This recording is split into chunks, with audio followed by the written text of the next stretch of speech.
నమస్కారం. ఘంటారావానికి స్వాగతం. ముందుగా ప్రధాన అంశాలు. సైకిల్ రాని మహిళలు డ్రోన్లను ఆపరేట్ చేస్తున్నారన్న మోదీ. టెక్నాలజీలో భారత్ దూసుకుపోతుందని వెల్లడి.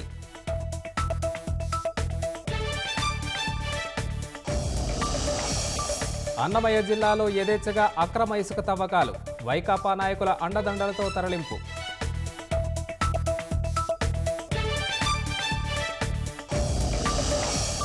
ఉరవకొండలో ఎన్నికల కోడ్ ఉల్లంఘించిన వైకాపా. ఇంటింటికి స్టిక్కర్లు అంటించిన నాయకులపై కేసు.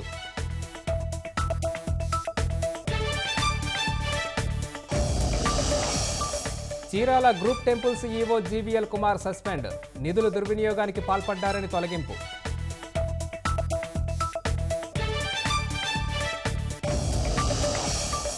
గ్యాంగ్స్టర్ ముఖ్తార్ అన్సారీ గుండెపోటుతో మృతి. ఆసుపత్రిలో విషమిచ్చినట్లు సోదరుడి ఆరోపణ.